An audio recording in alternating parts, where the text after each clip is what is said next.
Assalamualaikum warahmatullahi wabarakatuh. Kami dari kelompok 5 di sini kami akan menjelaskan apa itu pemberhentian pegawai. Yang pertama ada pengertian pemberhentian pegawai. Yang kedua adalah alasan hukum pemberhentian pegawai. Yang ketiga ada alasan pemberhentian pegawai.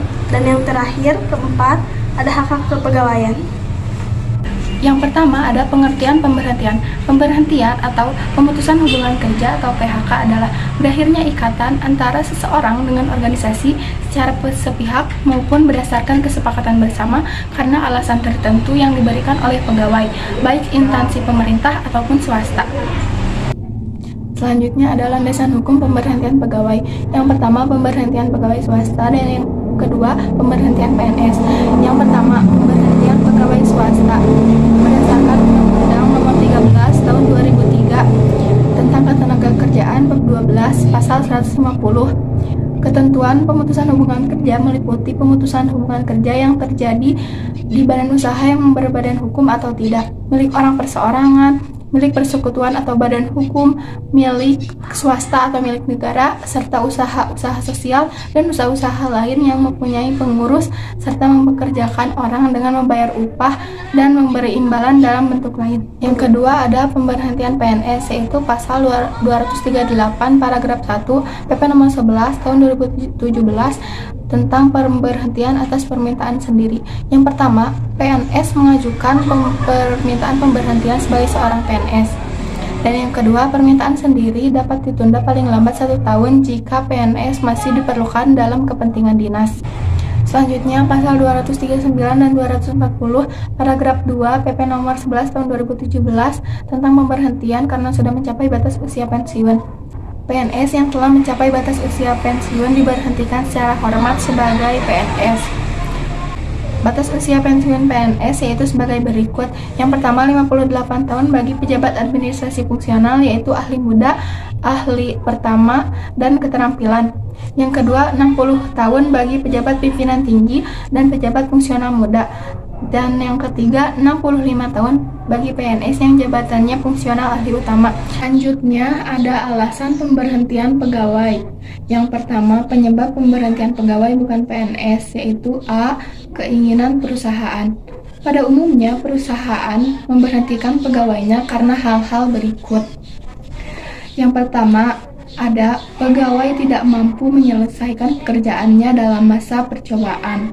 Yang kedua, pegawai mangkir terus-menerus. Yang ketiga, dismissal, yaitu melakukan pelanggaran disiplin dan tata tertib perusahaan. Yang keempat, melakukan perilaku yang kurang baik seperti perbuatan asusila di lingkungan kerja. Selanjutnya, pegawai terlibat tindakan pidana dan dihukum atas keputusan hakim. Selanjutnya, pegawai sakit-sakitan sehingga tidak mampu melaksanakan pekerjaan. Selanjutnya, pegawai telah berusia lanjut sehingga prestasi kerjanya menurun. B. Keinginan pegawai. Alasan pemberhentian kerja karena keinginan pegawai yaitu sebagai berikut. Yang pertama ada kesehatan yang kurang baik sehingga tidak mampu melakukan pekerjaan yang berat.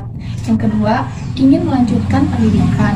Yang ketiga, gaji atau balas jasa yang terlalu rendah. Yang keempat, mendapatkan pekerjaan yang lebih baik. Yang kelima, suasana dan lingkungan kerja tidak kondusif. Yang keenam, ketidaktepatan dalam memberi tugas. Yang ketujuh, ingin berwirausaha. Dan yang terakhir, pegawai pindah karena mengikuti keluarga.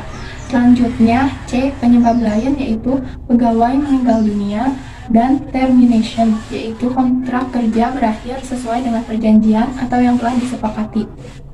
Yang kedua, ada penyebab pemberhentian PNS. Berdasarkan pasal 23 Undang-Undang Pokok-Pokok Kepegawaian Nomor 18 Tahun 1974, alasan seorang PNS dapat diberhentikan yaitu karena hal-hal berikut. Yang pertama, telah mencapai batas usia pensiun. Yang kedua, tidak cakap jasmani atau rohani dalam melaksanakan pekerjaan. Yang ketiga, adanya gangguan fisik dan mental.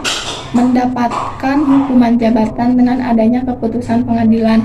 Yang kelima, melakukan pelanggaran, tindak pidana, atau penyelewengan dalam melaksanakan tugas dengan keputusan pemerintah. Yang keenam, adanya perubahan susunan kantor atau jumlah pegawai, penyederhanaan kantor. Selanjutnya ada hak-hak kepegawaian. Yang pertama, pengertian hak kepegawaian.